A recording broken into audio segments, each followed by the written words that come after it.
they've assumed that that's what Prabhupada's saying. No, he's not saying that. He's directly saying they can accept, but they should be of the same level. In other words, as they advance and become more advanced beyond his level, then they cannot then at that time receive guidance from him, because it's insufficient to lead them to the ultimate goal, which is all over Prabhupada's books, that you have to go to, you have to have pure devotee, you know, Uttam Adhikari and all of that.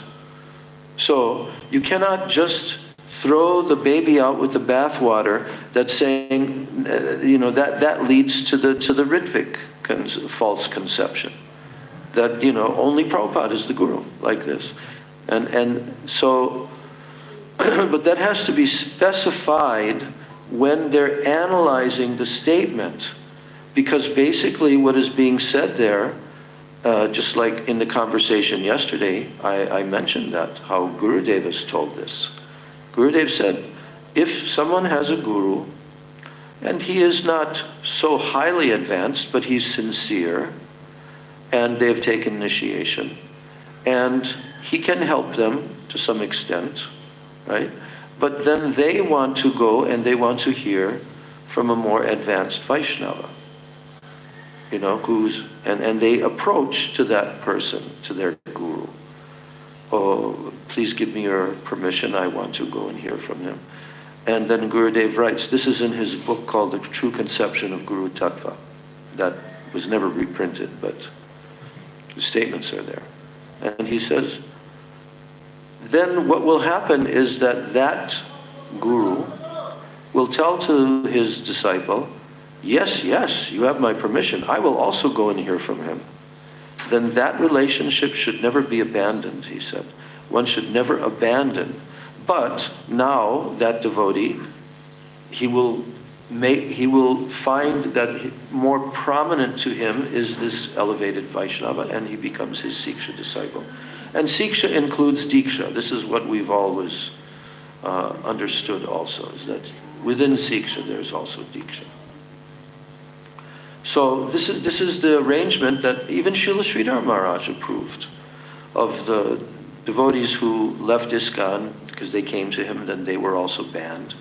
And they were so many of them sannyasis. And he said they should preach all over the world and they should initiate disciples. And in special rare cases where someone cannot accept, then I can give them initiation. But mostly I want to give Siksha. And Srila Sridhar Maharaj told that. And as far as the ISKCON gurus, Srila Sridhar Maharaj never denied that they can. So the point that they can, you know, give initiation and all of that. So the whole point that's not clearly being understood is that there are different levels of gurus and different levels of disciples as well. And when a disciple comes to a certain stage, they are going to need to hear from a much more advanced Vaishnava, if there is such Vaishnava available, you know. And then that Vaishnava will become their Siksha guru. And through the Siksha, their Diksha will also be upgraded. And everything will come through the Siksha Bhagavad Parampara line. So the point is that temporarily, for a certain period of time, that guru is sufficient guidance. Why? Because they're new people. And he's more advanced. And he's trying to help them sincerely to advance. But at a certain stage, like Gurudev said, there will come a critical time. He uses the word critical time in every devotee's life, in their spiritual life, where now they need to hear these things. Otherwise, if they don't hear these, like meaning Braj Katha and everything that we've been reading, all of this, Jaiva Dharma, third part, everything they need to hear at a certain stage. And if they don't, there's every possibility that they can slide backwards because of their anarthas. They're not completely like that. So I just wanted to say that about that quote. What did Rameshwar say yesterday about the 10th? I never heard that. Mentioned Prabhupada said something about the 10th generation. And then we always heard third. And he said the 10th generation at that time Remember at the end of the conversation? I didn't catch that. No. Yeah. Uh-huh. It said something about the 10th generation. Yeah. At that time, the whole world would become Krishna conscious. Right. 10 generations. We're looking Yeah. at like, that's like 50 times, 10 times 50, you know. So funny because it seems like 500 years or something. You know? That's a way. Well, we're at third already, you know. Yeah, that's what I mean. No, a generation, Not that long. when we're talking about a birth generation, it's 20. That's the standard, is 20. So it's 100 years. Wait, 10th times 20, 200 years. Minus. So he was saying that Prabhupada said 10th generation. What did he say about that? I don't remember. It was something like the whole world will be. Oh, yeah. But you were there. I'm surprised. I was where? You were standing there. I was standing there? I hadn't already gone? Because some stayed longer Maybe. to talk with him. But I had never heard 10. Yeah. I'd always heard 3. Well, he was talking, in that context, Prabhupada was talking about the purity. Yes. That your children, not your children's children, but your children's children's children will be pure. So that connection is running through, and we're already seeing that now. We can see that now. But it's yet to fully manifest, take time.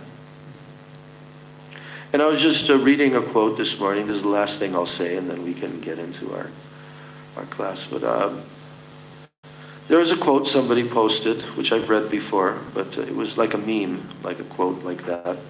And the quote was Srila Prabhupada, who was telling this. Where was he telling it again? I'm not remembering exactly. I'll find out later. He was saying that the demons who are presently ruling, these demoniac elements, the big powerful demons who are controlling the world, controlling the governments and so forth, he says, they will all be finished. They'll all be eliminated, he says. Rest assured, they'll all be eliminated. And then he said, but everything takes time. So that's the inevitability factor. Okay, we'll just do an abbreviated kirtan. Yeah, okay. We'll just do an abbreviated kirtan first.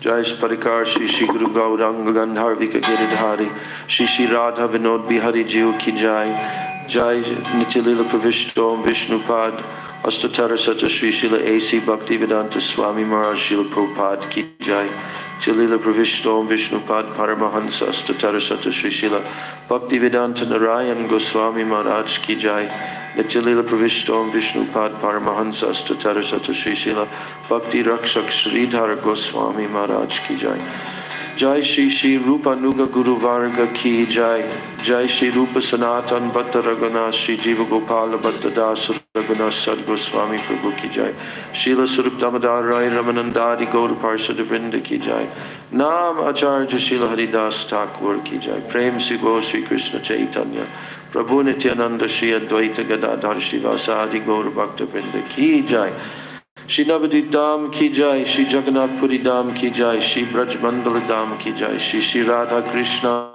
Gopa Gopi Go Govardhan Dvadashavanatmaka Shri Braj Mandala Dham Ki Jai, Shyama Kunda Radha Kunda Yamuna Ganga Tulsi Bhakti Devi Ki Jai, Shri Giriraj Govardhan Ki Jai, Grantaraj Srimad Bhagavatam Ki Jai, Jai, Shri Jagannath Baladev Subhadra Sudarshan Chakra Jiv Ki Jai, Bhakti Vigna Vinashana Shri Nrsingadev ki jai, Bhakta Pravar Shri Prahlad Maharaj ki jai, Charodam Charu Sampradaya Charu Acharya ki jai, Akaramat Raj Shri Chaitanya Mat ki jai, Orananya Shakamat Samugha ki jai, Shri Vishva Vaishnav Raj Sabha ki jai, Ananta Koti Vaishnav Vrinda ki jai, Tribhuvana Pavana Harinam Sankirtana ki jai, Tribhuvana Mangala Harinama Prabhu ki jai, Hare Krishna Mahamantra ki jai, Shri Sachinandan Gaur Hari ki jai, Shri Nityananda Mahajan ki jai, Shri Panchatattva ki jai, Samaveta Bhakta Vrinda ki jai, Nitai Gaur Premanande Hari Hari Bo.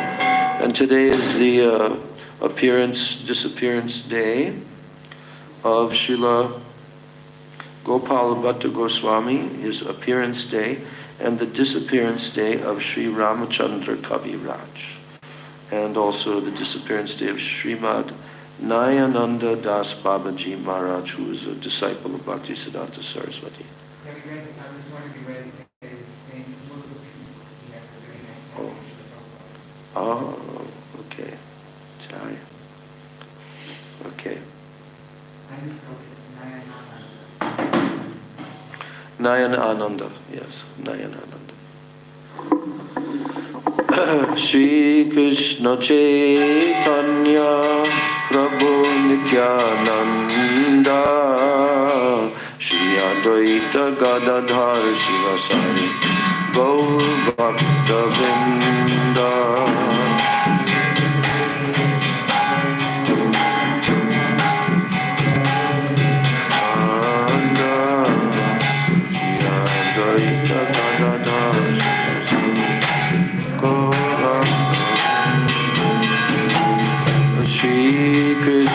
Chaitanya Prabhu Nityananda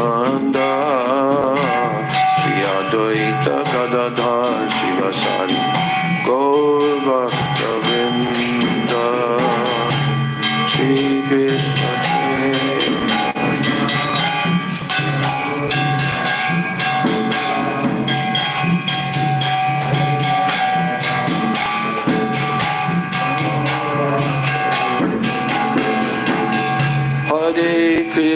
Hare Krishna, Krishna Krishna, Hare Hare, Hare Rama, Rama Rama, Hare Hare, Hare Krishna.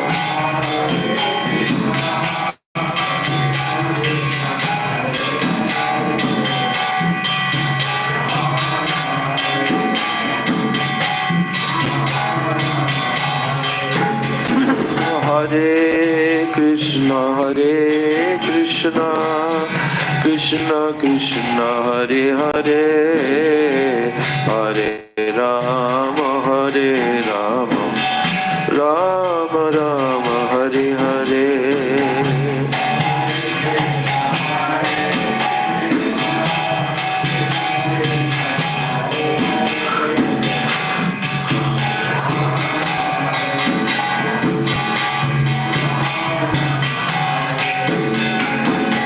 Hare Krishna, Krishna Krishna, Hare Hare, Hare Rama,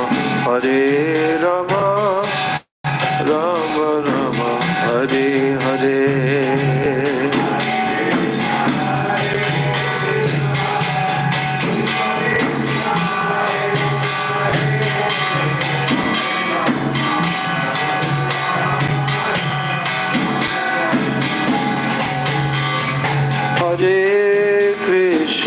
Hare Krishna, Krishna Krishna, Hare Hare, Hare Rama, Rama Rama, Hare Hare.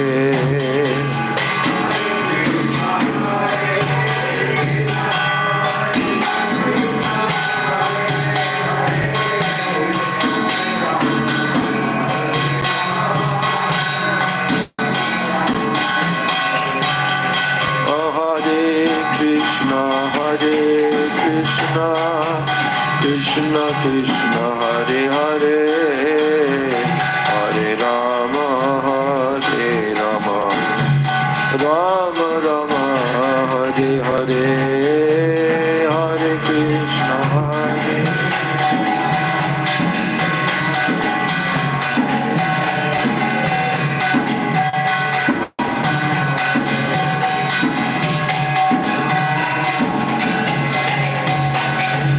Hare Krishna, Hare Krishna, Krishna Krishna, Hare Hare, Hare Rama, Hare Rama, Rama Rama, Hare Hare.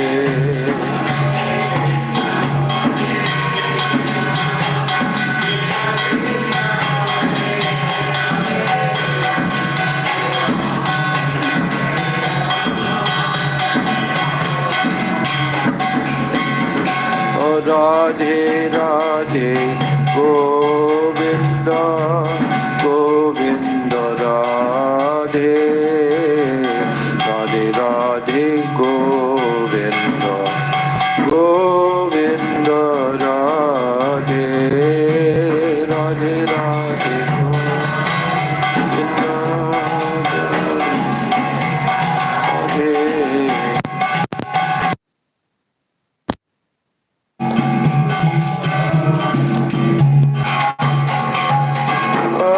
Radhe Radhe Govinda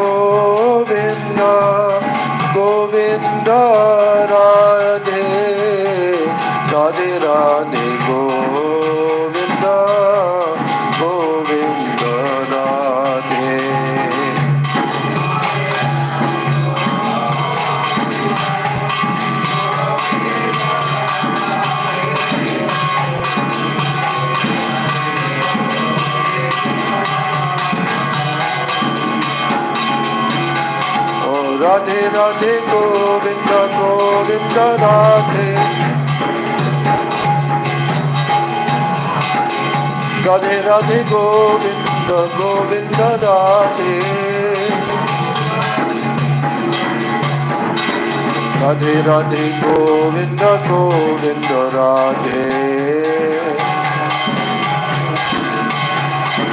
Radhe Radhe Govinda Govinda Radhe.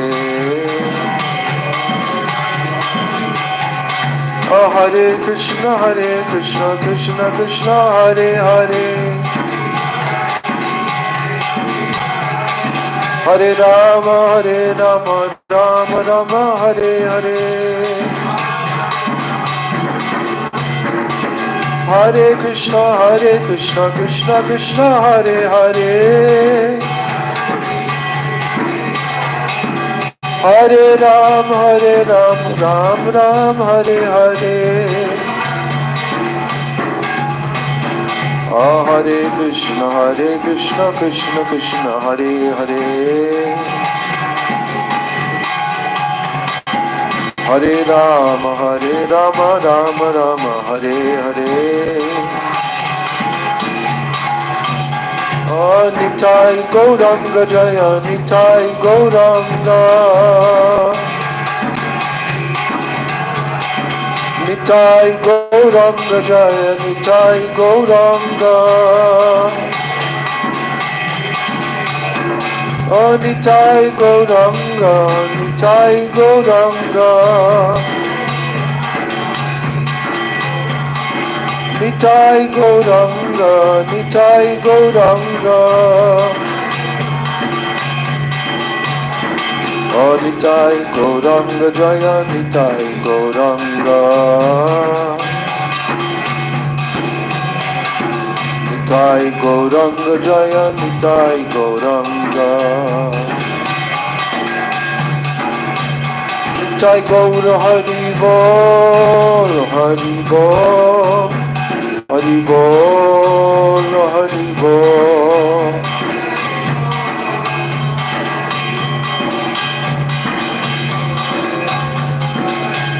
Nitai Gaura Hari Bol, Hari Bol, Hari Bol, Hari Bol.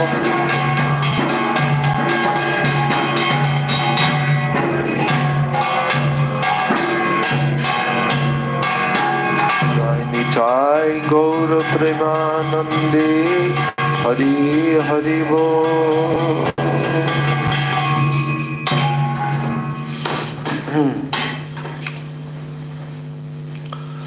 Om Jnana Timirandasya Jnananjana Shalakaya Chakshurun Militam Yena Tasmai Shri Gurave Namah. Vancha kalpatarubhascha kripa sindhubheva cha patitanam pavanebhyo vaishnavebhyo namo namah. Namo Mahabhadanyaya Krishna Prema Pradayate Krishnaya Krishna Chaitanya Namane Gaura Trise Namah. Nityanandam Namastubhyam Prema Ananda Pradayane Kalo Kalmashanashaya Janava Pataye Namaha. Panchatattvatmakam Krishnam Bhakta Rupa Swarupakam Bhaktavataram Bhaktakyam Namami Bhakta Shaktikam. He Krishna Karuna Sindho Dina Bandho Jagatpate Gopesha Gopika Kanta Radha Kanta Namostate Tapta Kanjana Gaurangi Radhe Vrindavaneshwari Vrishabhanu Sute Devi. No, for Sajan Maharaj. Vrishabhanu Sute Devi Pranamami Hari Priye.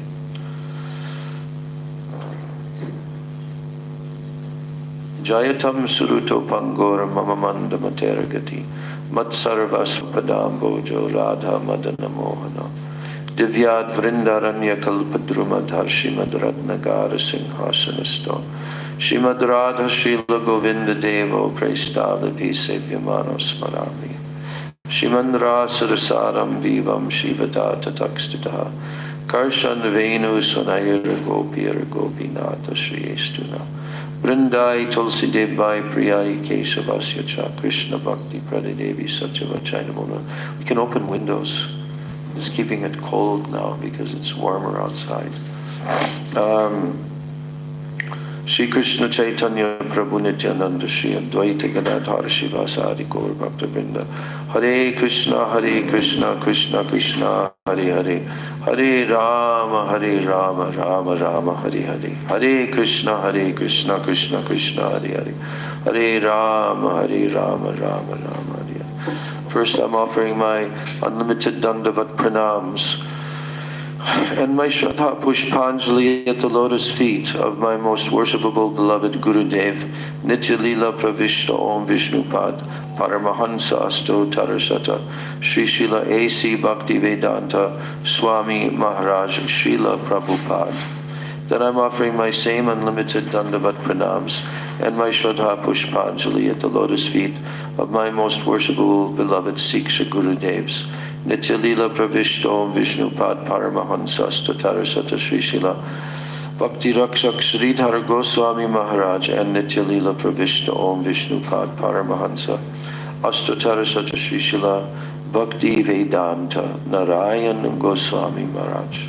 I offer my Dandavat pranams to all my Sri Sri Rupa Nuga Guru Varga and especially on this appearance day of Srila Gopal Bhatta Goswami and disappearance day of Srila Ramachandra Kaviraj, two great personalities in our Gaudiya Guru Parampara.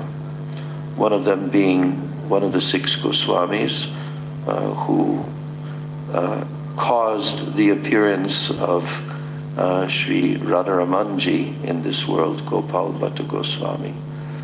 And Sri Ramachandra Kaviraj was a disciple of Sri Srinivasacharya. But he was extremely intimate associate of Srila Narottam Das Thakur, even though he was in the category of disciple in that Maryada. But they were extremely close. You said you read you read something from Nayananda Das Babaji. Oh, you did? Okay. Do you remember that pastime of in the internal Swarup that Ramachandra Kaviraj had to go and bring, he had to go into his internal Swarup? I think so, yeah. I'm pretty sure it was. Yeah.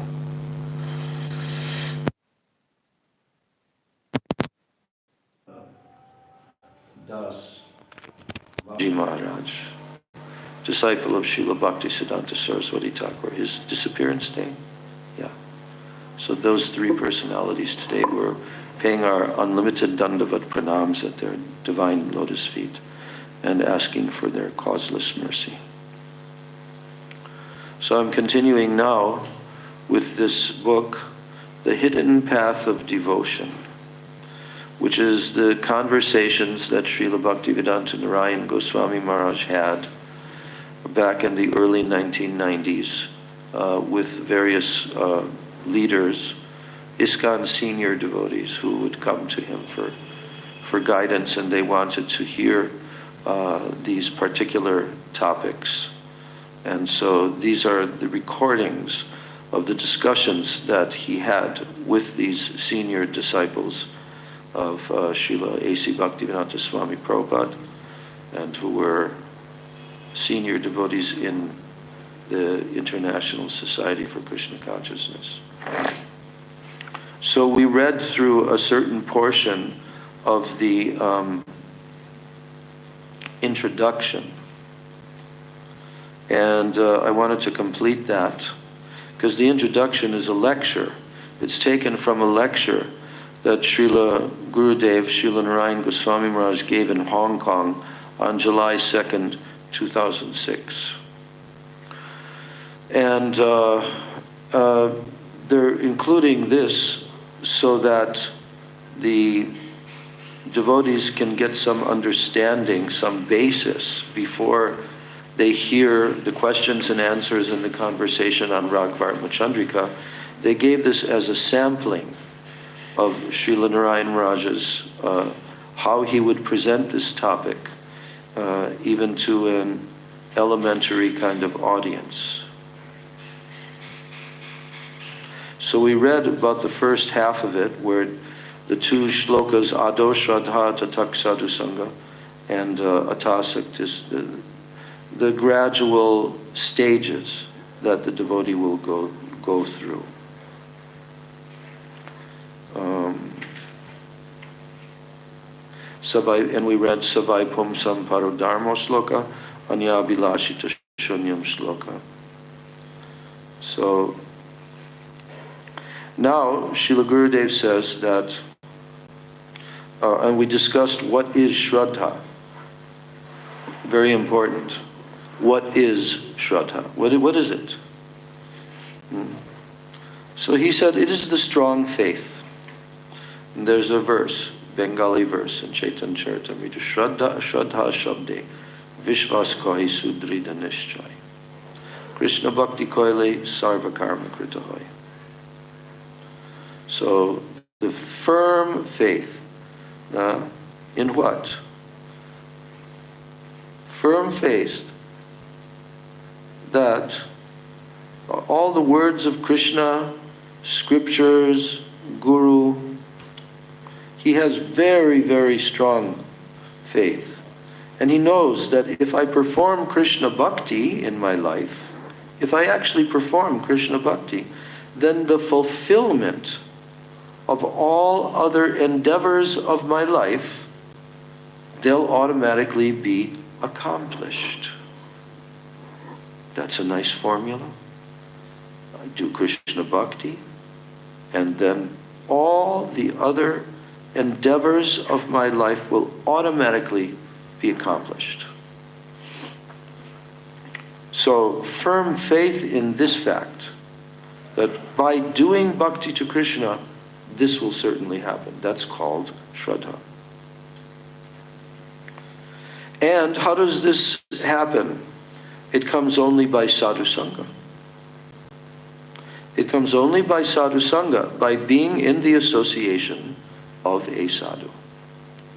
But this refers to a real sadhu, not an imitation. Sadhu Sangha first creates a platform of faith in the words of Krishna, Guru, and Vaishnavas. The sadhu will direct the candidate for bhakti yoga to accept Harinam and Diksha initiation.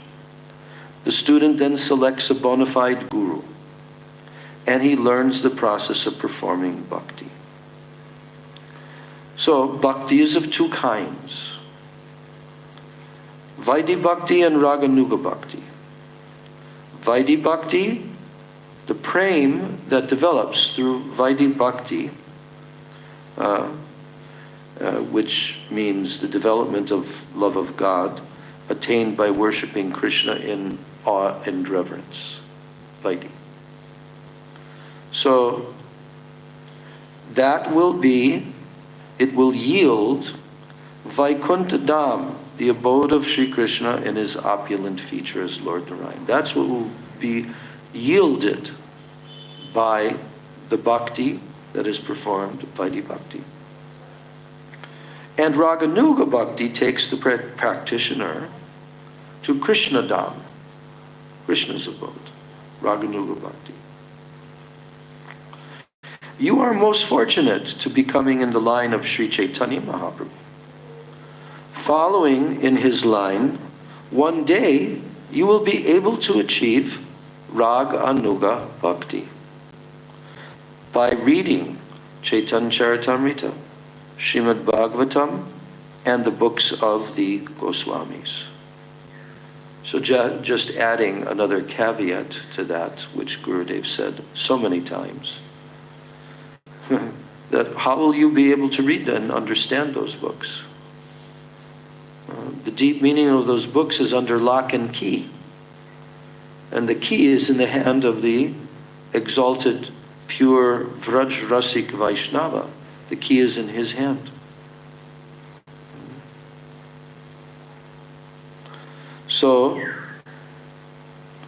Gurudev teaches the 64 processes of bhakti. And of these, the first is to serve Gurudev. The first 5, actually, are all about association with and service to sadhu and guru. So to fulfill the desire of Gurudev means to serve Gurudev. And thus to be able to follow the process without deviation. So of these 64 processes of bhakti, 9 are prominent. Shravanam, Kirtanam, Vishnu, Smaranam, Padasevanam. That verse.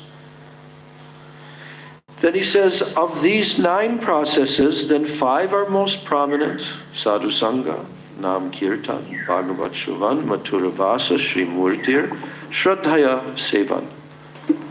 Those 5 are prominent out of the 64 limbs.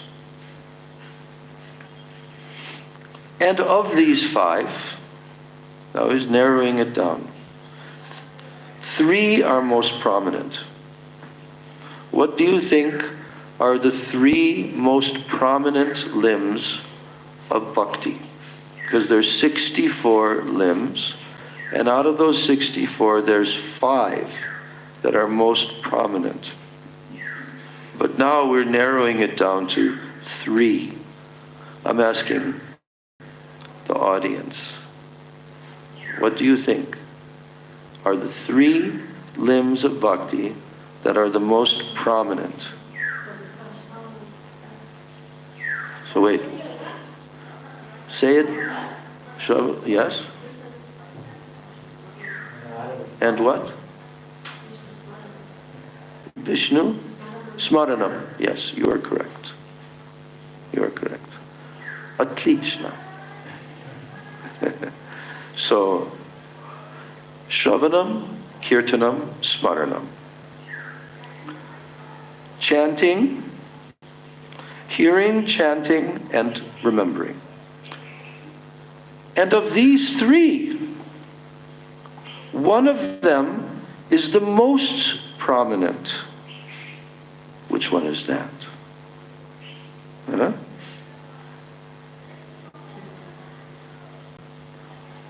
Huh? Kirtan, yes.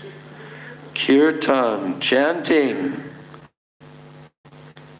Kirtan of Krishna's name. That is the topmost. If you chant and you remember Sri Krishna's name, you will automatically attain all benedictions and all success in life. In your life, automatically. If you constantly chant Krishna's name and you remember Krishna Nam. So what's the verse that supports this? Huh? Yes. Harer Nama, Harer Nama, Harer Nama, Eva Kevalam. Kalo Nastyeva, Nastyeva, Nastyeva, Gatir Anyata. This is the most prominent proof of this fact. And what does this verse mean? What's the meaning of this verse?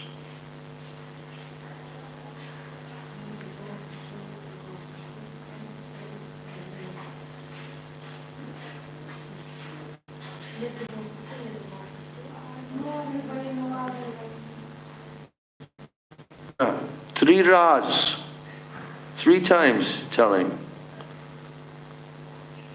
What? Telling what? In Kali Yuga, Kaloa Nastyeva. Kaloa means Kali Yuga. Kaloa Nastyeva, Nastyeva, Nastyeva. There is no other way, there is no other way, there is no other way in Kali Yuga. So, if you follow these processes, then what will happen? This is your question the other day. What will happen? All anartas, all bad habits and thoughts that are against bhakti, they'll disappear. If we follow that, gradually the anartas will disappear. So, what are these anartas? What are they? The first is called Nam Aparad. This is an anarta. Nam Aparad means offenses to the holy name. And there are 10 kinds of offenses. That is in the category of aparad also. All of anartas. There's one type of anarta is called aparad. And in the category of aparad, there are 4 different types of aparad. But now he's talking about nam aparad. And there are 10 different types of nam aparad. And now Gurudev is saying, don't criticize any Vaishnava. And don't be envious of them.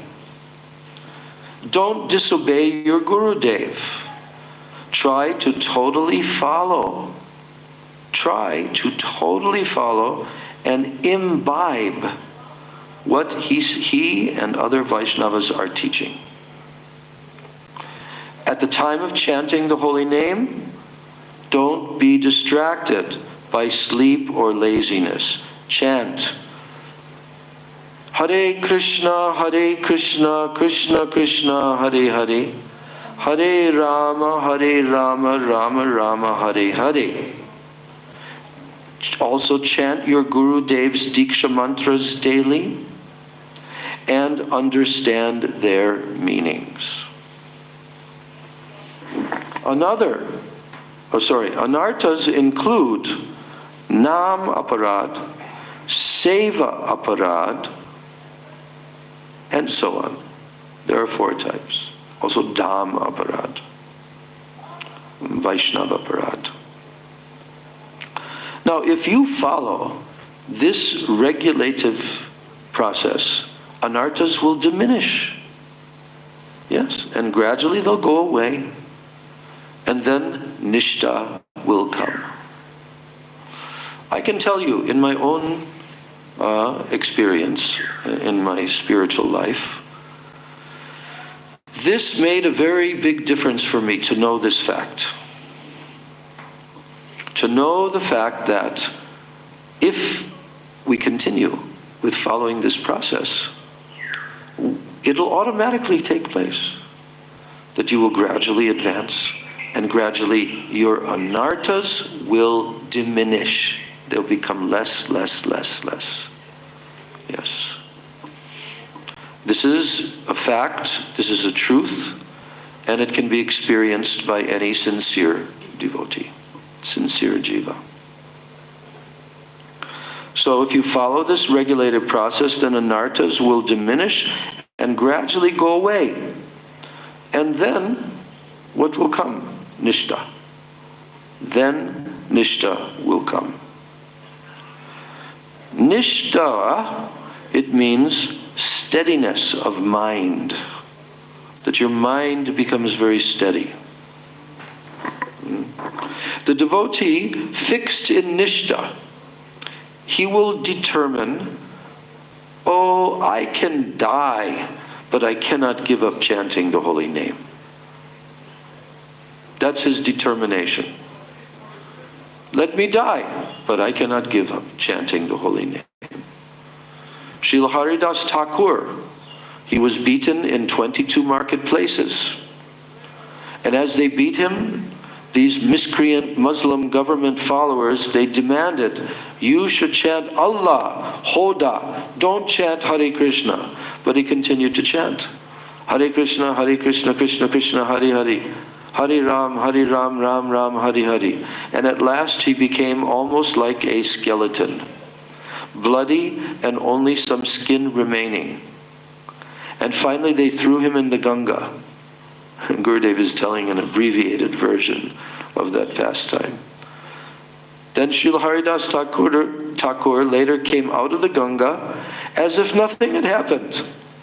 And he was still chanting Hare Krishna, Hare Krishna. And at that time, his prosecutors, they fearfully begged pardon at his lotus feet. So Haridas Thakur, he personified Nishta. Do you know about Sri Prahlad Maharaj? Gurudev is asking the question. Do you know about Sri Prahlad Maharaj? His father tortured him in various ways, and his father ordered him, don't speak the name of Vishnu, my enemy. But Prahlad never followed that order. He was always chanting, Krishna, Krishna, Krishna. Oh, you should be like that. Very strong. And then Krishna's mercy it will come to you. Now after Nishta,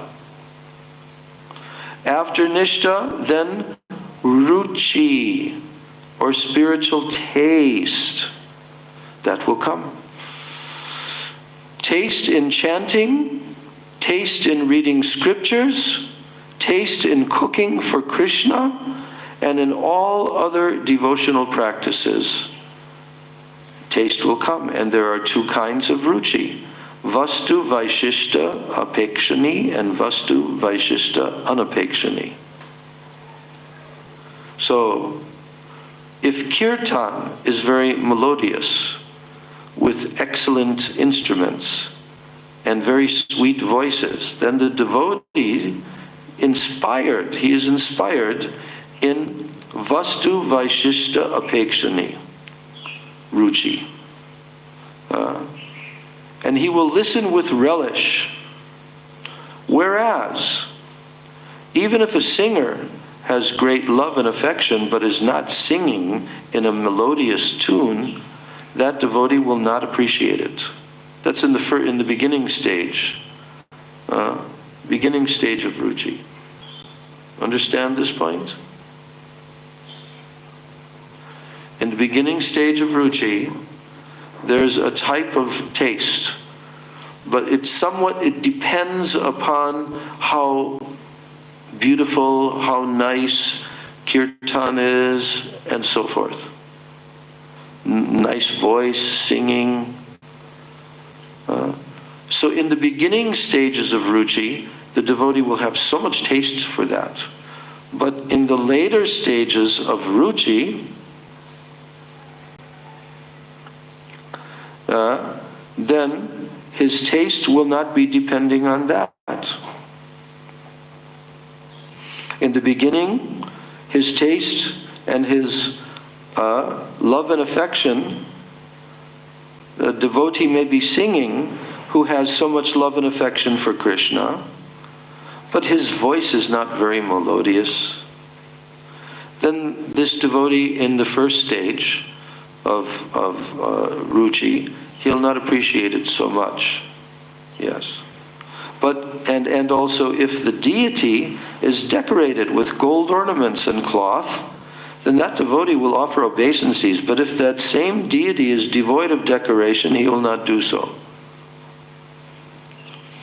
So when there is no need of any such external considerations, and when it does not make any difference whether or not the singer has a sweet voice, and only Krishna himself is important, that type of ruchi is called vastu vaishishta anapekshani. That even if the singer's voice is not tuneful, but the singer has shraddha, nishta, and ruchi, then the devotees so imbued will want to hear him. And on the other hand, where there is a sweet tune, raga ragina, but no bhakti, that he is without desire to hear. So you understand this point, how Gurudev is explaining the two different types of ruchi. Now the second type of ruchi, it leads to the next stage of bhakti, which is called what? Asakti. Which means strong attachment to the process of bhakti, and also strong attachment to Sri Krishna. And when one is situated in asakti, then he thinks, oh, without chanting the holy name, I would not be able to remain alive for a moment. This is how he's feeling and thinking in this stage of asakti.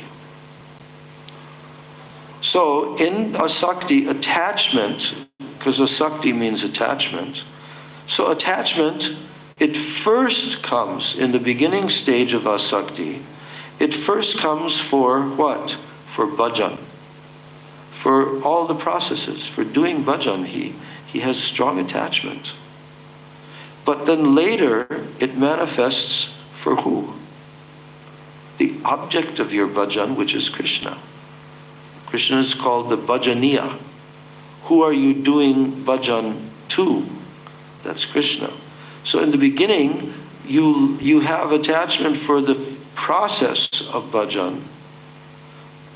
But as the asakti deepens, then you have attachment to the object of bhajan, namely Krishna. You see. Yes. And also Krishna's associates. You have so much attachment to Krishna and to Krishna's associates.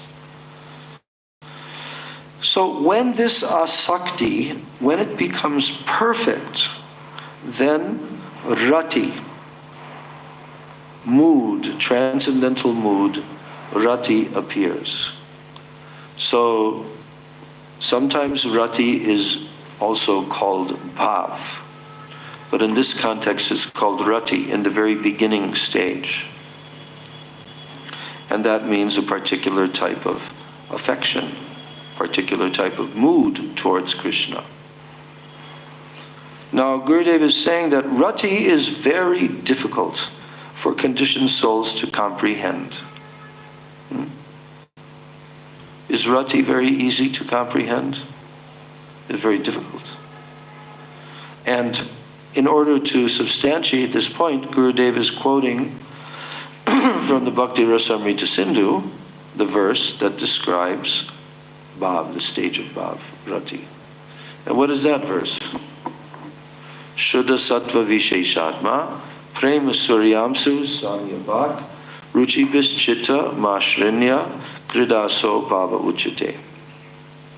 That means that when devotional service is situated on the transcendental platform of Shuddha Sattva, pure goodness, then it is like a ray of the sunlight of love for Krishna, like a ray of prema. And at such a time, devotional service causes the heart to be softened by what? Ruchibis, by different ruchis, various tastes. And it is called, what is it called? Kridaso bhava uchite. It is called bhav, or spiritual emotion. So bhav is the beginning stage of prem. So this is the last part of this, this introduction and of this lecture. So rati or bhav, it is situated on the platform of Shuddha Sattva, which is above the modes of material nature and is therefore also very difficult to understand. And if one is performing bhajan, having renounced all attachments, namely his wife, children, home, wealth, reputation, and all other possessions, if one is performing bhajan having renounced all of these attachments, and yet rati, Shuddha Sattva, has not come, then that person's stage is very critical. There is still a chance that he will fall down. I will explain in an easy way the meaning of Shuddha Sattva. Now Gurudev says there are two kinds of associates of Sri Krishna, the Ragatmik associates and the Raganuga associates. So Mother Yashoda, Nanda Baba, Subal, Sridham, and the Gopis, they are Ragatmika. They are eternal associates in Goloka Vrindavan Dham. And those who follow them, they are Raganuga. So when a Raganuga Bhakta Sadhaka, a practitioner of Raganuga Bhakti, is deeply absorbed in the association of Krishna, like Mother Yashoda, Nanda Baba, like a cowherd friend, Saka, or like Krishna's most beloved gopis, then that sadhak's mood is called Raganuga. And his stage in bhakti is called Shuddha Sattva. So here, Raganuga is being placed on the same level as Shuddha Sattva. Yes. How you can practice unless Shuddha Sattva comes. Real Raganuga bhajan can only be practiced when Shuddha Sattva has come. Very important to understand this. Where was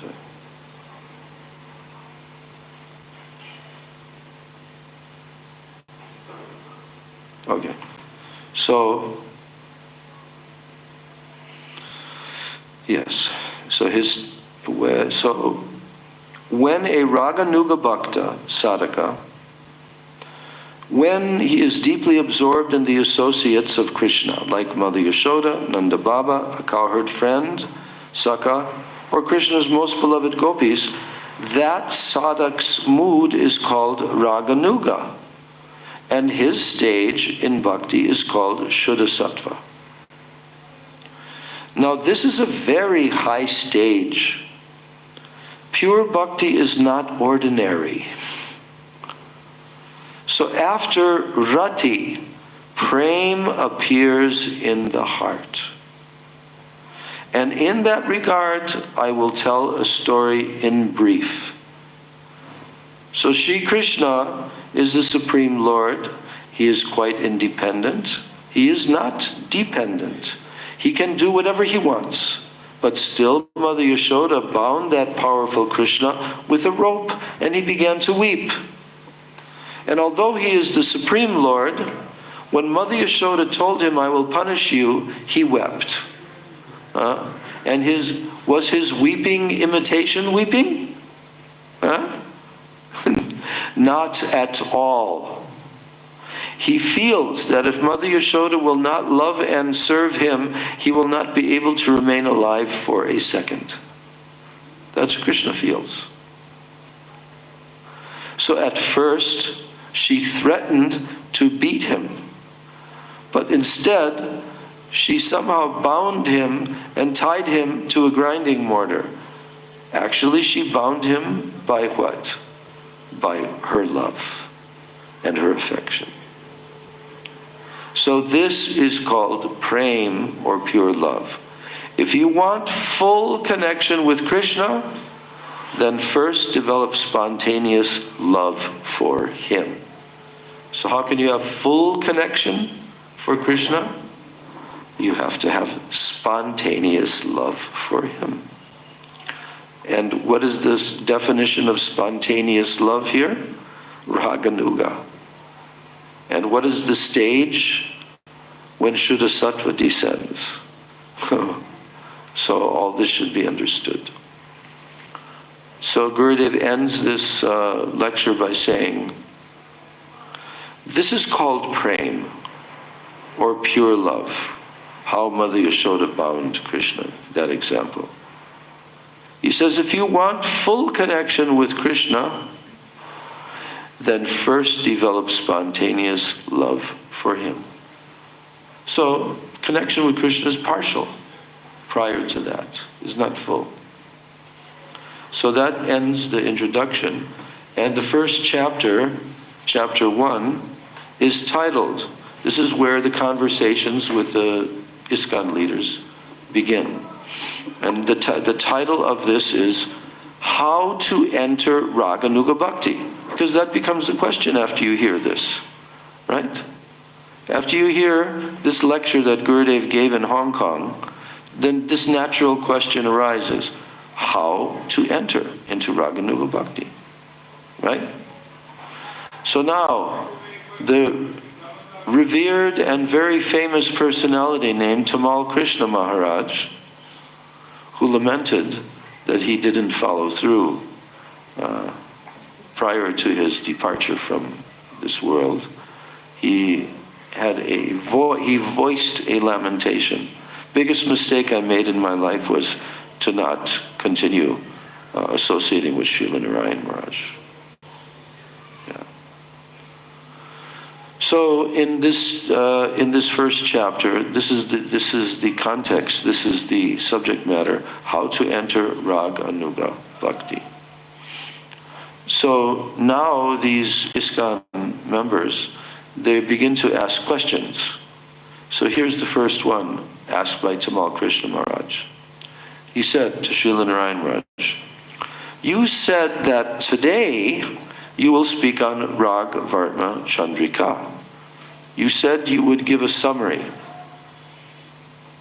So then Srila Narayan Maharaj answers, before beginning this Sri Rag Vartma Chandrika, I first pray to my Gurudev, Sri Srimad Bhakti Pragyan Keshav Goswami Maharaj, and to Sri Srimad Bhaktivedanta Swami Maharaj. Then to Srila Rupa Goswami and Srila Raghunath Das Goswami.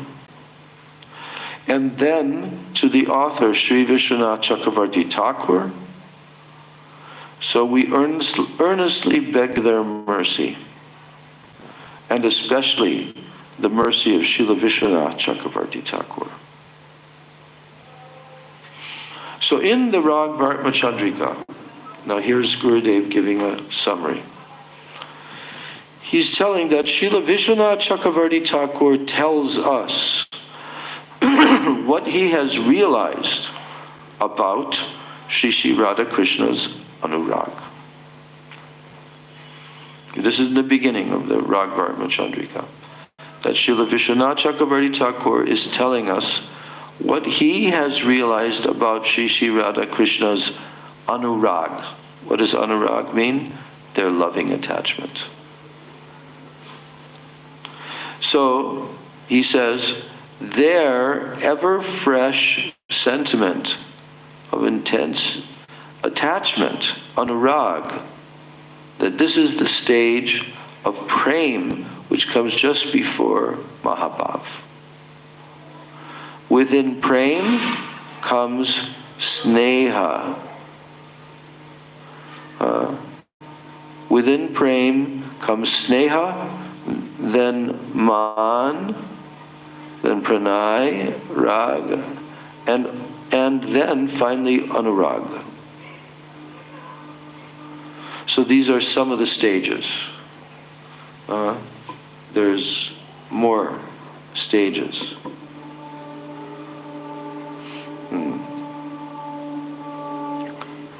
Now, after sharing with us that he has realized all this by the grace of Sri Chaitanya Mahaprabhu, and Srila Rupa Goswami, then he states, who states?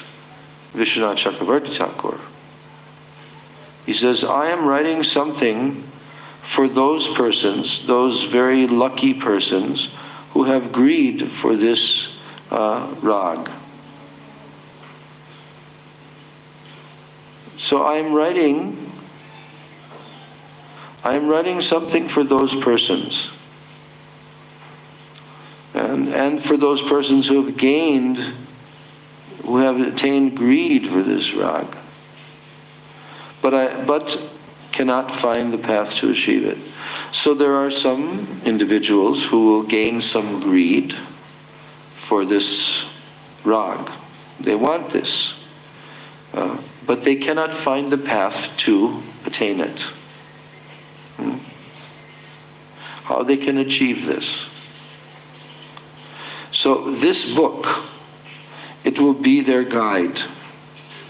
It will be a moonbeam, a chandrika, Ragvartma Chandrika, to illuminate the path, or the Vartma. The path that is leading to the loving devotion of the residents of Goloka Vrindavan, Ragini, or Rag. Yes. So, again, this book will be their guide, like a moonbeam, because the name Chandrika means moonbeam. And it's significant that the full moon, we just had the full moon. So this book, it will be the guide for these devotees. Yes. They have some greed, but they cannot find the path to achieve it. So this book will be their guide. It will be like a moonbeam. It will be like a chandrika to illuminate the path of what? The path of Vartma, leading to the loving devotion of the residents of Goloka Vrindavan Raga. This path is practically unknown in the world.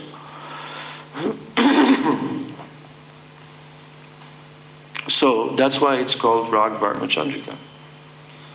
Because a moonbeam, how often do you see moonbeams? Have you seen one lately? A moonbeam? We know what a sun ray is. Sometimes we can see sun rays when the light shines, through the window at a certain angle, and then you see all the dust particles and everything. But does that happen with moon rays? Yes or no? You can in the ocean. Sometimes in the ocean it looks like there's some reflection. Oh, like a reflection, yeah. But this is, this is specifically talking about that these rays will illuminate the path. But how often do you see moon rays? Every day you see the sunlight that illuminates everything. And on full moon days you can see a little bit more. But to illuminate an actual path, that's called a chandrika. Chandrika means moonbeam, chandrika. So, Srila Vishwanath Chakravarti Thakur has named his book Ragvartma Chandrika. This is the moonbeam that will illuminate the path of Ragmarg. Yes. Where was I? Oh, I wasn't.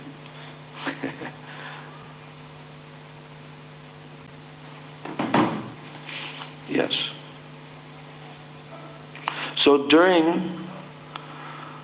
he says, during the Amavasya Ratri, which is the dark moon night, when the moon is not visible, then the night is so very dark. And there is a very narrow pathway, but it is unseen in the darkness. So if the moon were visible, it would distribute its rays of light to reveal the path. This book is the Chandrika. It is the moon ray that casts its light on the path of rag, or spontaneous loving devotion. Therefore, it is called Rag Vartma Chandrika. We should know that this pathway is a very narrow one. It is meant only for a few rare, highly qualified persons. It is not for everyone. So here's where the demarcation has been drawn for the pathway of Rag Marg. That it is not for all. Can we preach the pathway of Rag Marg Bhakti to a newcomer? To the pathway of Krishna consciousness, they're first beginning to learn, and Bhagavad Gita and so on? Are they ready to hear the message that is given in this book of Rag Vartma Chandrika? What do you think? No, they're not. What do you think? They're not. Huh? Yes. Yes. They have to study Bhagavad Gita. Unless they're like Shukadeva Goswami. Huh? Unless they're like Shukadeva Goswami. In what way? Already living. Oh, well, yeah. Yes.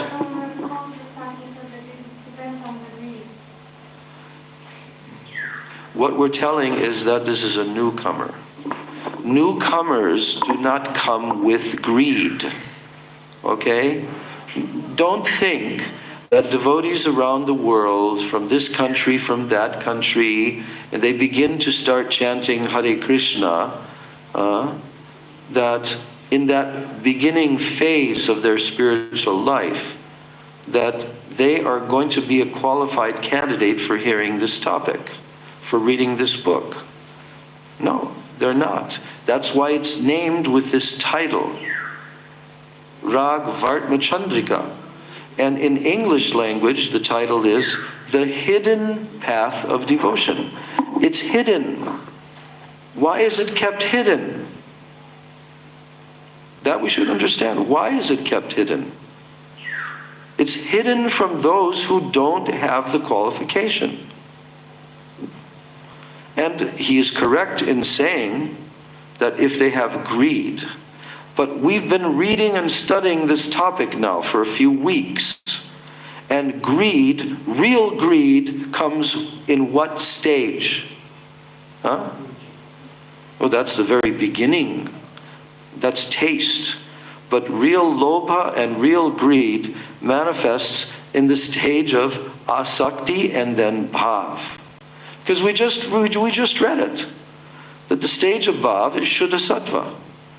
And the stage of the manifesting of lobha is Shuddha Sattva. That's when it enters into the heart, you see. So we should know this clearly. So Gurudev is giving this example that in this dark moon night, if the moon were visible, then it would distribute its rays of light to reveal the pathway. So this book is the Chandrika, or it is the moon ray that casts its light on the path of rag, or what? Spontaneous loving devotion. That's what the subject matter is. The subject matter of the book is spontaneous loving devotion, rag. So that's why it's called Rag Vartma, the path that leads to rag, which means spontaneous loving devotion. Therefore it is called Rag Vartma Chandrika. So we should know that this pathway is a very narrow one. It's meant for only a few rare, highly qualified persons. It is not for everyone. And although Srila Vishwanath Chakravarti Thakur advises that unqualified persons not read this book, there is in fact no worldly qualification required to read it and then to enter into this path. The only qualification is lobha, or transcendental greed. But when does that come? That's the thing that has to be determined. So it is stated in the Bhagavad Gita, Avichet sudaracharo vajate mam ananyabhak. You know that verse? So a person, he may be full of anarthas, undesirable habits and thoughts, but if he associates with a Raganuga Bhakta, and under that pure devotee's guidance he reads the 10th canto of Srimad Bhagavatam, then he may become attracted and he may acquire a very deep greed to have the same transcendental mood as the Brajbasis. And he may be attracted to Sakya Ras, friendship with Krishna, or Vatsalya Ras, or parental love for Krishna, or Madhurya Ras. Madhurya Ras, a relationship with Krishna as a beloved. So, simply by faithfully hearing Srimad Bhagavatam's descriptions of the moods of the gopis, or those of Krishna's father and mother, or of Krishna's friends, then he may begin to yearn to experience in his heart such moods as theirs. However, Srila Vishwanath Chakravarti Thakur does not describe Sakya and Vatsalya Bhav in Rag Vartma Chandrika. He presents only moods of the gopis.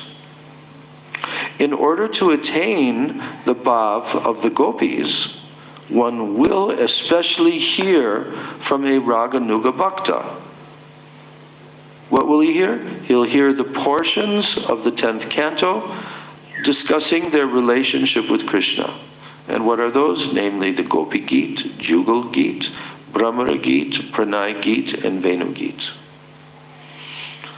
And one who has sufficient samskaras, that means impressions in the heart from having taken proper association in previous births, he will be able to cultivate greed and to achieve Gopi Bhav by reading Shastra.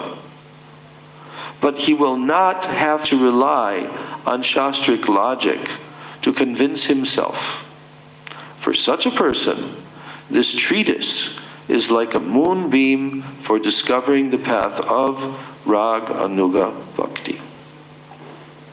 And the author first explains that there are two kinds of Shraddha, or faith. One is called Vaidhi, and one is called Raganuga, which result in two kinds of bhakti, namely Vaidhi Bhakti and Raganuga Bhakti, respectively. Both types of Shraddha are achieved through the association of qualified Vaishnavas. Vaidhi Bhakti is impelled by fear. It is induced by the injunctions of the Shastra.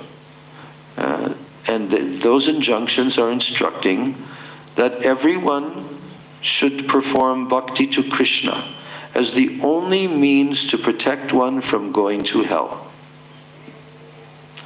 And one may engage in Vaidhi Bhakti by fear, or one may be convinced by the order of Shastra, which is based on yukti, reasoning. And for example, Shastra has ordered the following. This is Srimad Bhagavatam 1.2.6. Savai pungsam paradharma yato bhaktir adhokshaje ahaitukya pratiyata yayatma suprasidati. The highest pursuit for all humanity is pure bhakti. Bhakti performed to please the transcendental Lord, Adhoksaja Krishna, by all one's efforts of body, mind, and soul. Such Uttama Bhakti, such topmost devotion, it is continuously performed without any personal desire and without any break. In this way, one can fully satisfy one's soul. Yayatma suprasidati. So that verse is quoted. And then Gurudev is telling, by hearing such instructions, many people begin to perform Vaidhi Bhakti. By hearing these instructions. But on the other hand, Bhakti which is based only on the genuine greed to follow in the footsteps of the gopis, it is called Raganuga Bhakti. And such greed is generated by hearing the pastimes of Krishna and the gopis that are described in the Srimad Bhagavatam, and by reading the books of the Goswamis, and especially by being in the association of Raganuga Bhaktas. Without the association of Raganuga Bhaktas, the pastimes of Krishna and the gopis cannot be properly understood.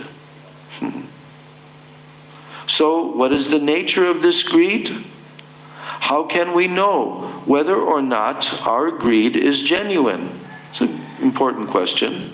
How can we really know whether or not our greed, so-called greed or whatever, is genuine? When a sadhak or spiritual practitioner hears from a rasik, Raganuga Vaishnava about the sweet pastimes of Krishna, especially his pastimes with the gopis, and whether this be from the Srimad Bhagavatam or Krishna Karnamrita, Ujjvala Nilamani, Radha Rasa Sudhanidhi, or any other related books, then his chitta vritti, his heart, it becomes very eager to acquire the moods of Krishna's personal associates. At that time, he becomes absorbed in Sri Krishna's form, qualities, and pastimes. So Gurudev is asking the question to these ISKCON leaders, do you know the meaning of chitta vritti? And Tamal Krishna Maharaj says, spiritual, inner. What's the word? Inner. And then Srila Gurudev says, I want that word. So Tamal Krishna Maharaj says, consciousness, with a question mark, inner consciousness. So now Gurudev answers, in this context, chitta vritti refers to the mind or heart. When our chitta vritti eagerly desires to be like that of Krishna's eternal associates, and to have the same moods as those eternal associates, then that condition of the heart is its real or natural state, as opposed to the imposed worldly chitta vritti of material absorption. So at this stage, the devotee is not interested in examining Shastric orders. He will only want to achieve that method which he sees in his ashraya gopi, the gopi for whose mood he has developed genuine greed. Do you understand? Gurudev is asking. Can you explain the meaning of lobha or pure greed? So that's where this conversation comes to. So this what's mentioned in this last answer by Gurudev after he has already asked them, do you know the meaning of chitta vritti? And basically he's admitted that he doesn't really know. Inner consciousness, he makes an effort. So then Gurudev said that in this context, chitta vritti, it refers to the mind or the heart. So it can refer to both in this context. And when our chitta vritti eagerly desires to be like that of Krishna's eternal associates, and to have the same moods as those eternal associates, so that condition of heart, it is its real or its natural state, as opposed to the imposed worldly chitta vritti of material absorption. So at this stage, the devotee is not interested in examining Shastric orders. He will only want to achieve the mood which he sees in his ashraya gopi, the gopi for whose mood he has developed genuine greed. Do you understand? Can you explain the meaning of lobha or pure greed? And then Tamal Krishna Maharaj says, it is when a person hears the descriptions of Srimad Bhagavatam about Radha and Krishna and then thinks of the feelings the gopis have for Krishna. And Gurudev says, can you say what he wants? I don't know who Gurudev is referring to here. Oh. Yeah, so he's asking then to Tamal, who just answered that Chitta Vritti is when a person hears the descriptions of Srimad Bhagavatam about Radha and Krishna, and then he thinks of the feelings that the gopis have for Krishna. So then Gurudev asks, can you say what he wants, what that person wants? And Tamal Krishna answers, he strongly wants to have the same feeling that is within them, the associates. And Srila Gurudev says, yes, but you have left out one thing. Those with lobha or not regulated, or who are not regulated by shastric orders or bondage, such orders are left untouched.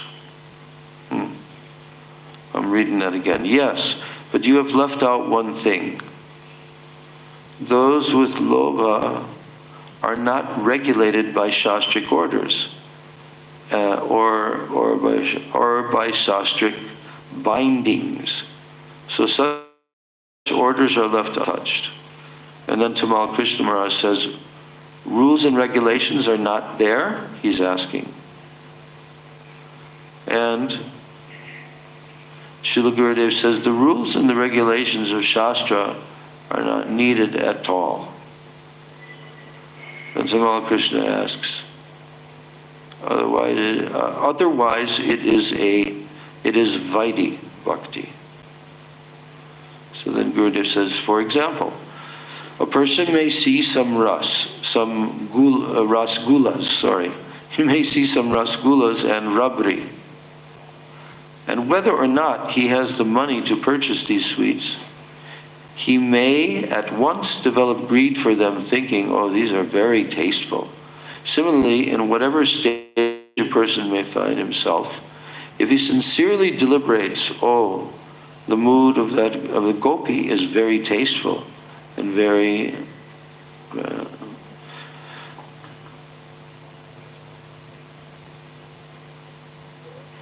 yes, so he sees a rasgula or rabri, and whether or not he has the money to purchase those sweets, he may at once develop greed for them, thinking, oh, these are very tasteful.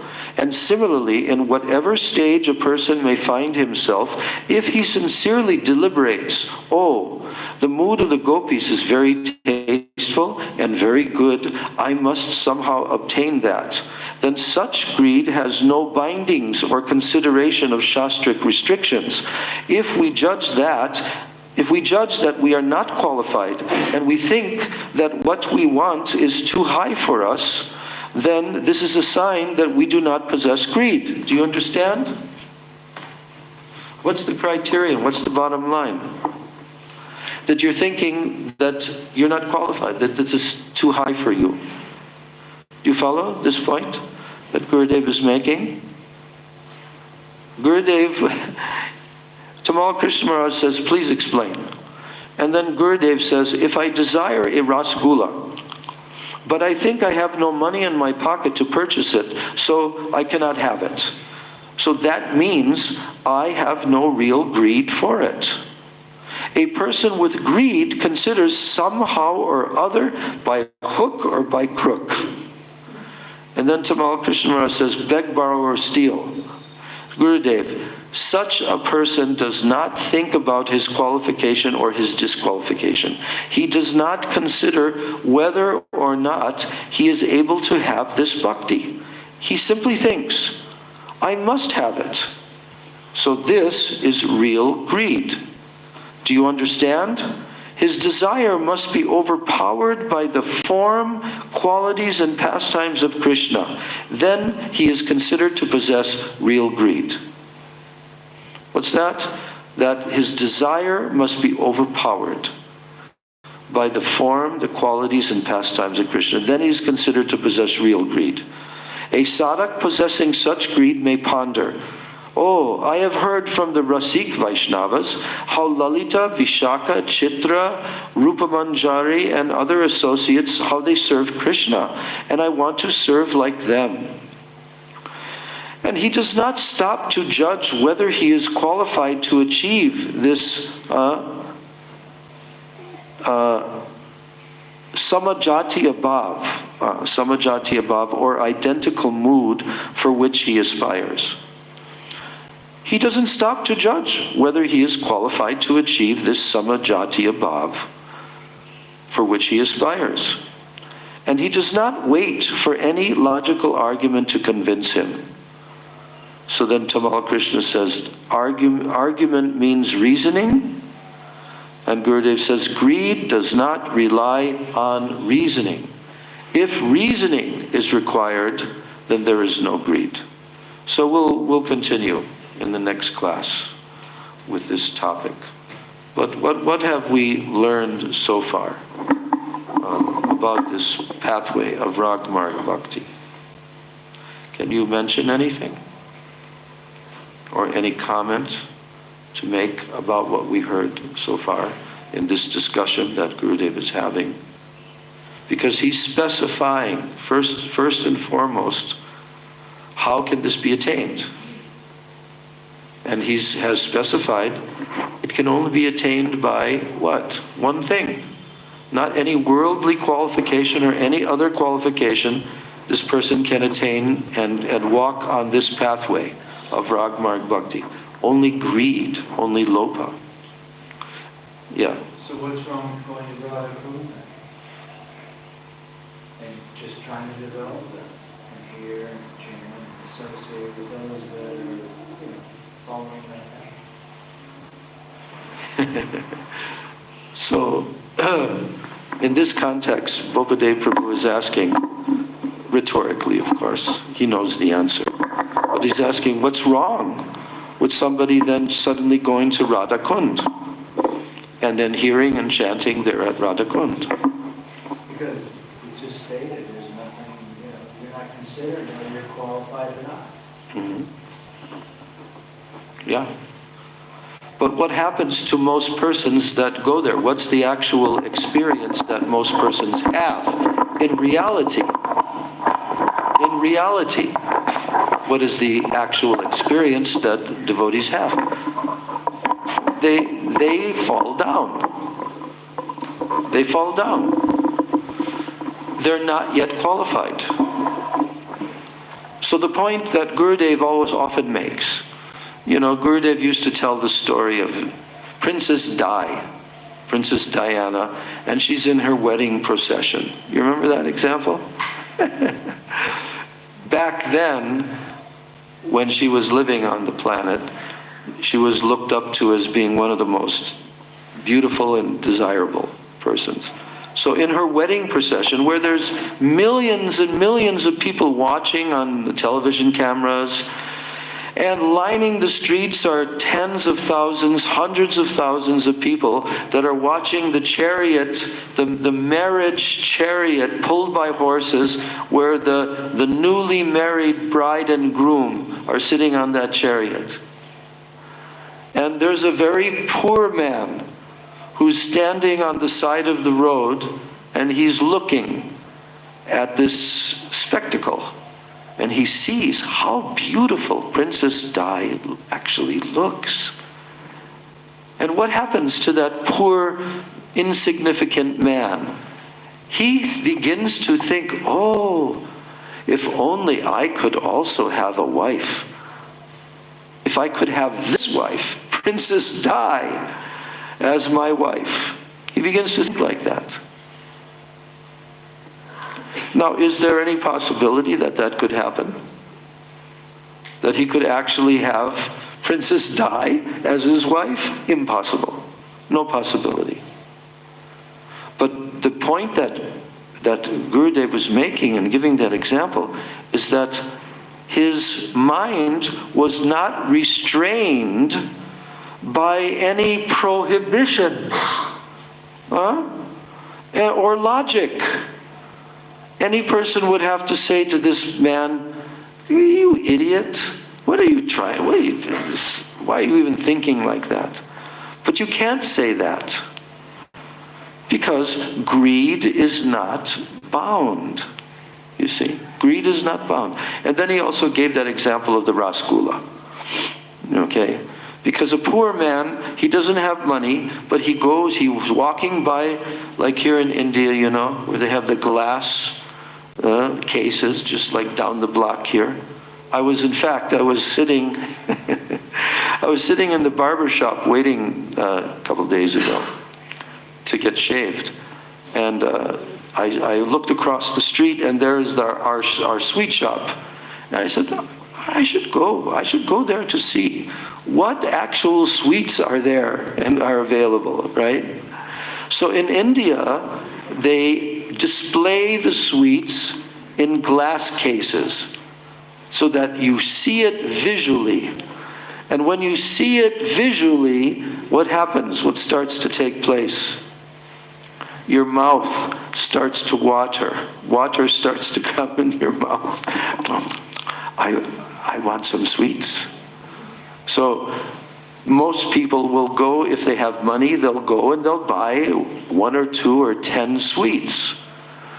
But a poor man has no money. A poor man has no money to buy the sweets. Not 1 paisa in his pocket. But does his mouth begin to water when he looks at the sweets? Yes or no? Yes. Absolutely. And if somebody comes and scolds him or tells him, you nonsense, why are you standing here and looking at the sweets? You don't have any money to afford it. No, you can't tell him that. He's allowed to look at the sweets, even though they're unattainable for him, and to envision himself eating those sweets, you know? So, Rag Marg Bhakti is rare, extremely rare. That should be understood. The actual qualification for practicing Raga Nuga Bhakti is extremely rare. And we know that it comes in a higher stage of what? Real lobha, real greed will manifest only when? In a higher stage of ruchi. Not in the stage of just anartha nivritti and so forth, no. Real greed cannot manifest there.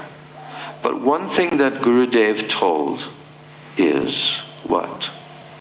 Ruchi can, in the association of a very exalted, powerful, rasik Mahabhagavad Vaishnava, hearing directly from them.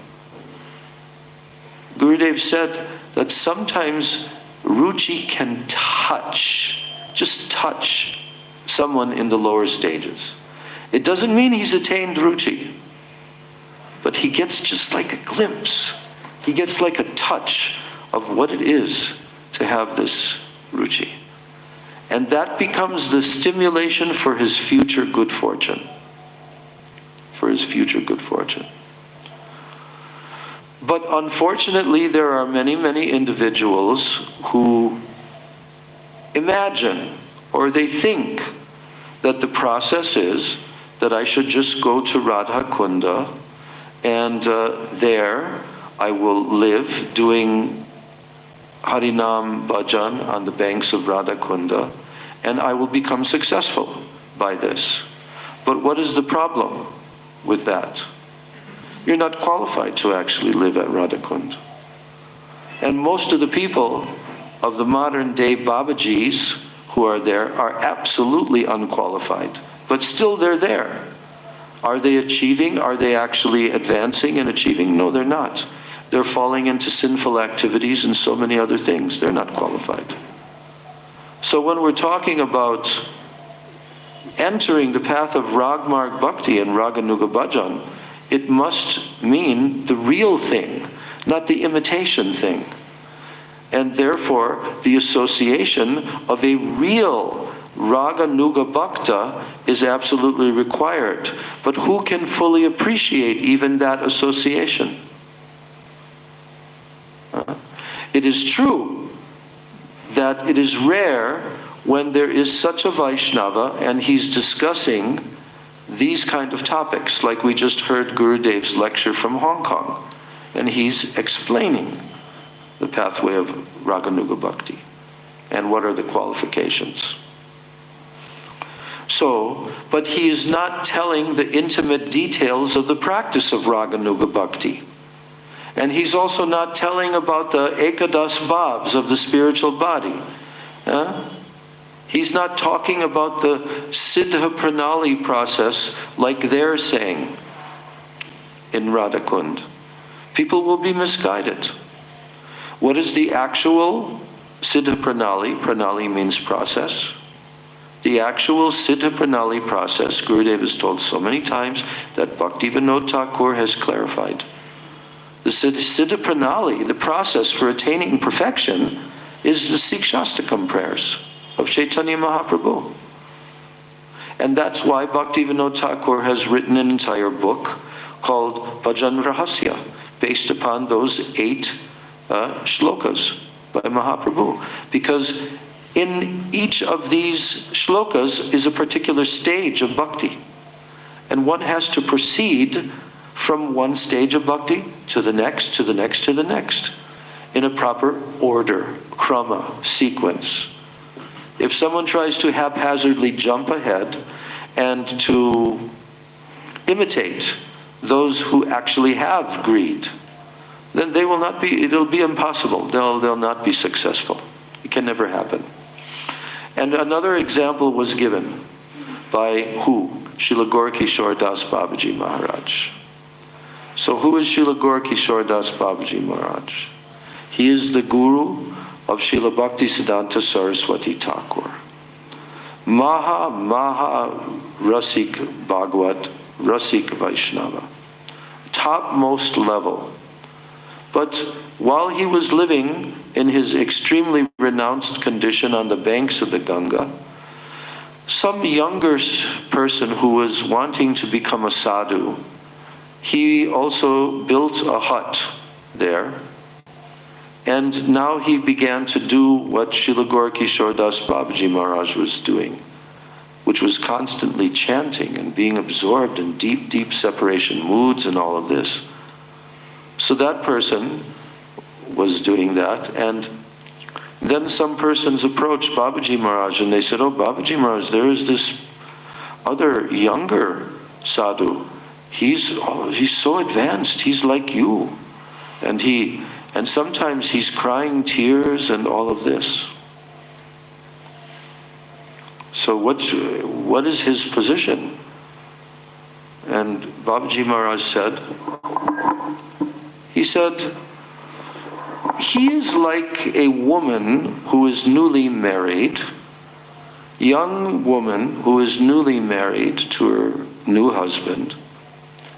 And while in the first days of her marriage, she also sees that one of her sisters-in-law is giving birth to a child, right? And she observes that other lady who's come to full term in her pregnancy and now she's going to deliver a child. She sees that that lady is making so many sounds in the labor, in the process of going through labor, which is painful. And she's making various sounds indicating pain, like this. So that young girl who just got married, she thinks, oh, when she made those sounds, then came a baby came. So I will also go into a room and I will make those sounds, and then I'll also have a baby. Is that possible to happen? Never. Why? Because there are many different incidences that have to have taken place prior to that happening, you see. So he gave that example of this young would-be Babaji. And he didn't stay long. He didn't continue. So in this way, there's a lot of imitation. But there is a genuine process.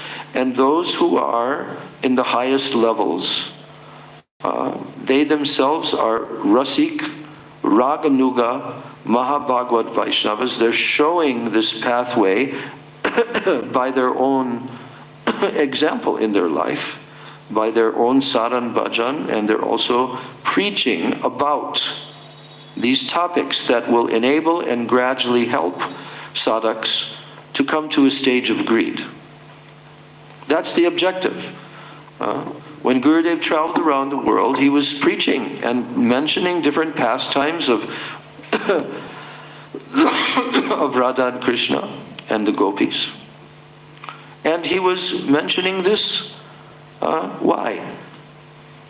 To give some opportunity for the devotees to hear these topics, which in due course of time will enable their anarthas to diminish and their greed to gradually develop. So that's the crux. Does that answer your rhetorical question? Yes. Anything more to add? Any other comment or observation? Okay. So, any questions? Madhavi, she has a question.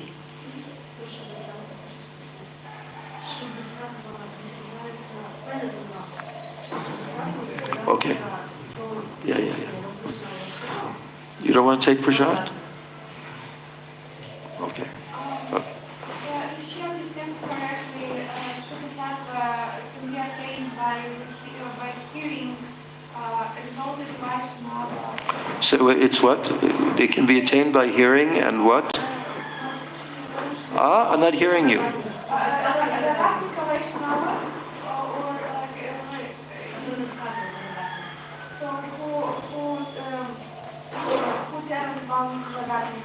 Who tells what? About Ragatmik, yes. So by this, Shuddha can be attained, yes? Yeah, but there's a gradual process. There's a gradual process. It requires that the devotee will have to go step by step through the different stages of what? Shraddha, sadhu sangha, bhajana kriya, anartha nivritti, and nishtha. Those 5 stages. This will not happen overnight. This will take many years. This will take time. But in the association of such an exalted personality, this process can be somewhat speeded up. But the attainment, when we say Shuddha Sattva, we're talking about the stage of Bhav Bhakti, not stages below that, even Ruchi and Asakti. Shuddha Sattva means that stage. But it's beginning to come in the stage of Ruchi and Asakti. So, the devotee, we should always try to hear from who? If there is the availability of a very advanced Vaishnava who is on the level of the highest realization of Krishna, they're Uttam Mahabhagwat, extremely rare in this world. And sometimes those Uttamas, they come down to the Madhyam platform and they behave like a Madhyam Adhikari behaves on the Madhyam platform to do what? To help the persons who are on the lower levels to come up. So, there are many different levels of Vaishnavas. And the basic principle is that first of all, we have to associate with Vaishnavas who are more advanced than ourselves, right? Right? We have to associate, even in the very beginning. I gave the example the other day, how even as a new devotee, I had god brothers, god sisters who were 1 or 2 years senior to me, but they knew much more than me. So I gradually could learn more. So the whole point is that the advancement of the Vaishnavas who you're associating with, they should be of a higher level than yourself. That's like the minimum. That's the minimum criterion of real, true sadhu sangha.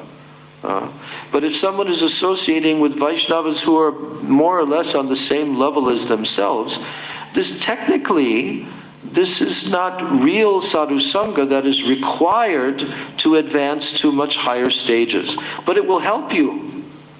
If you're associating with a Vaishnava who is, let's say, has been practicing bhakti 50 years in their life, and you've been practicing 2 or 3 years, even 10 years, or like that, you should desire to hear from an experienced Vaishnava who has advanced along the pathway, because that person is far more advanced than yourself. But for the ultimate attainment, to go all the way through all the different levels,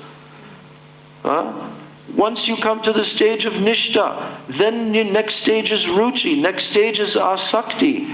You have to get association with higher, more advanced Vaishnavas who are in those stages. You see? Has that been translated? Firstly,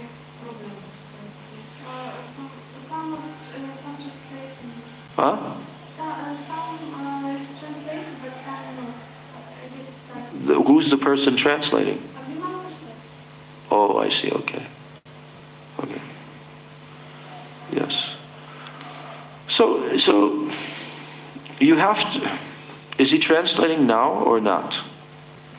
Otherwise I'm talking for no reason.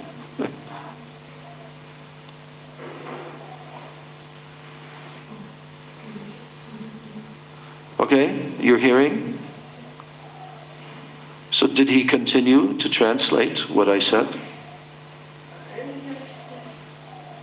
Okay, so do you understand now the answer to your question? Something yes, but not always. Okay. It should be like the association is some Vaishnavas who are more advanced than you.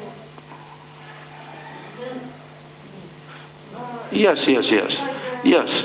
So basically what I'm saying is that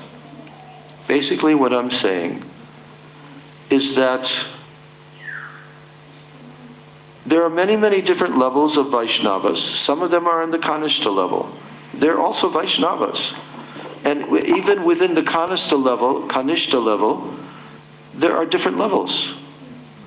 Generally it's divided into 3. Just like we have Kanishta, Madhyam, and Uttam. So in the Kanishta level, there is a Kanishta, Madhyam, and Kanishta Uttam. So Kanishta Uttam is almost coming into the level of Madhyam. Okay? They're not like the lower ones.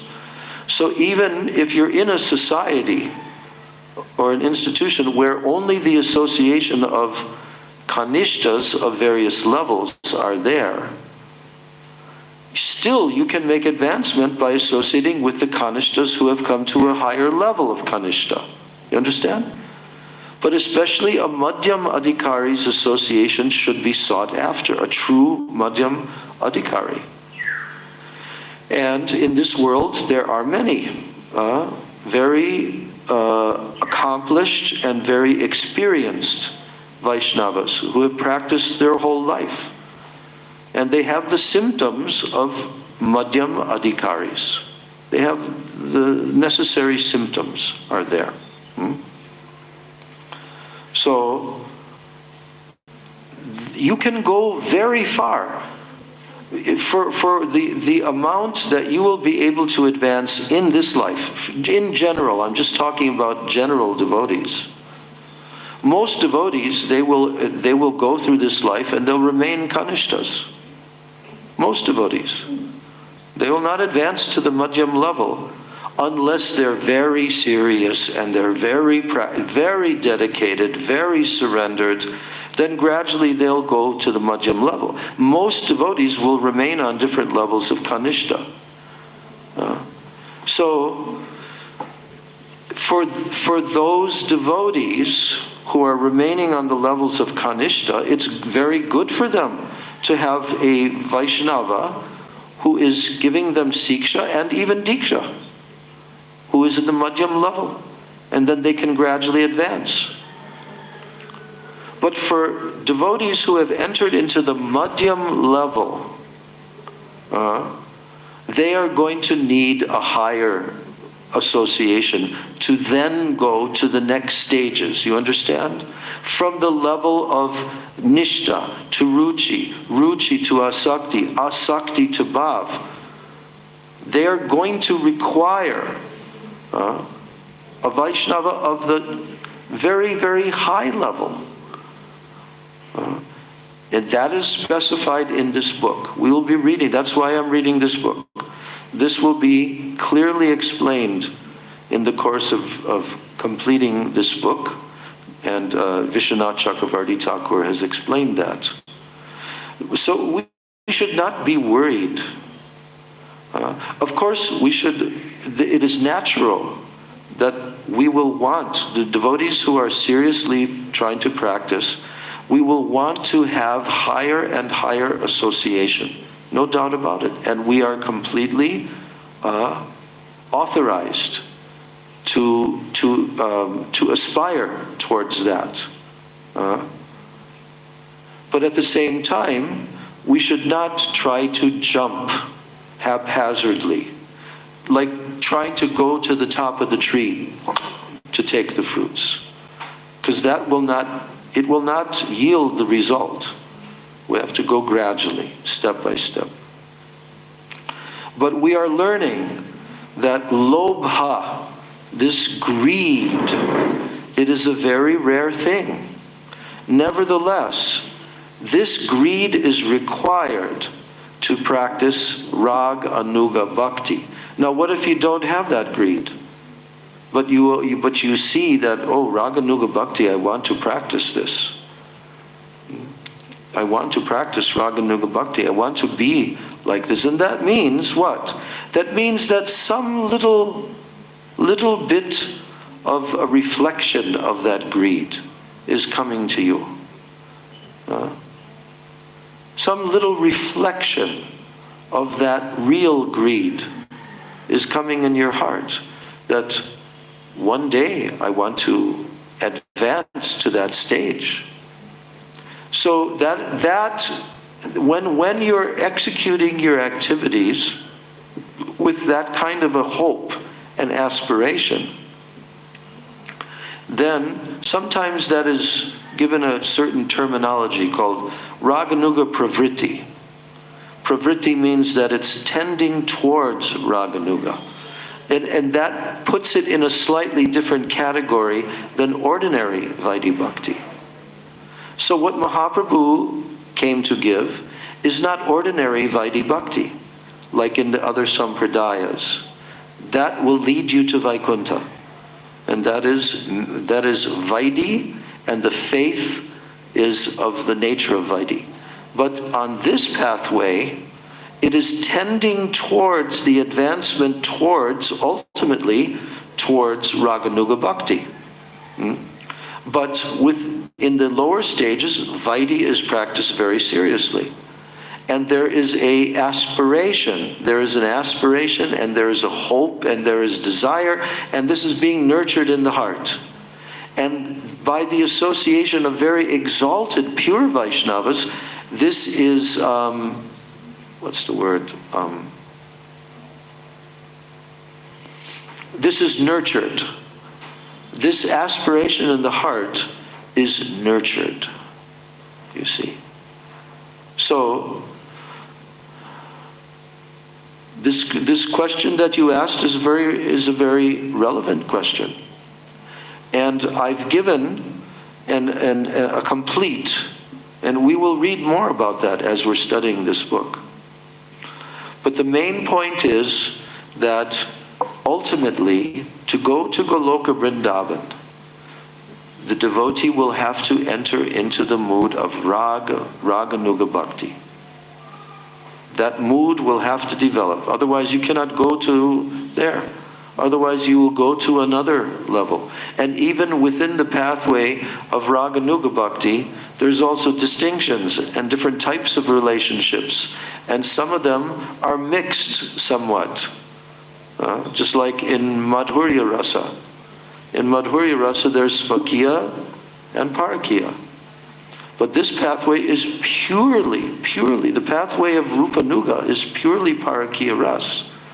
But there are some devotees that like to see that Radha and Krishna are married like this. Where will they go?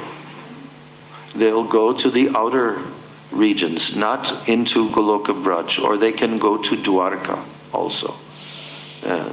But this pathway is very exclusive in terms of leading us only directly to Goloka Braj, the highest place in the spiritual world, the highest planet in the entire creation, Goloka Vrindavan. And where in that planet of Goloka?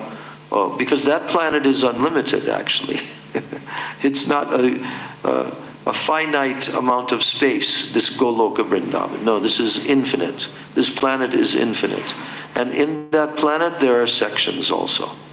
The outer sections, like the lotus petals, and the inner section, the round whorl of the lotus.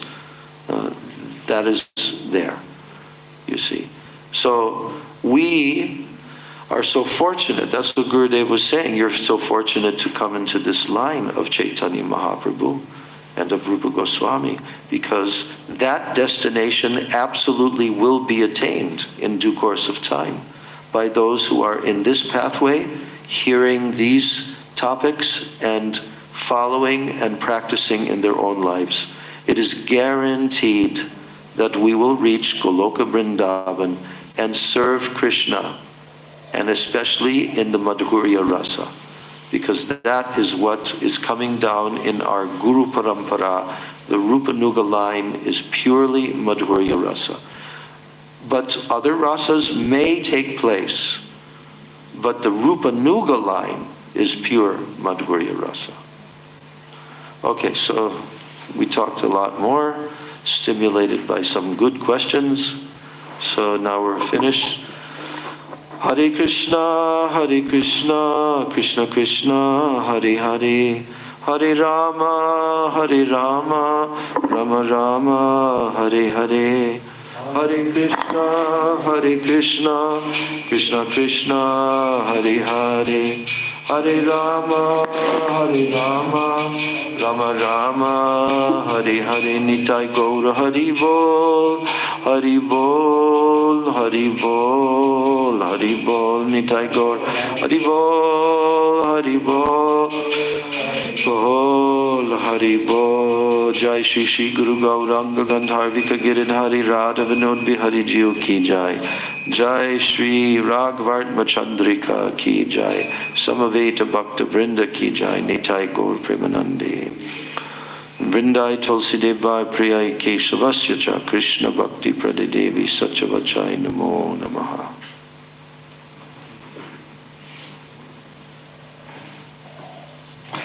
Pancha Kalpatarudascha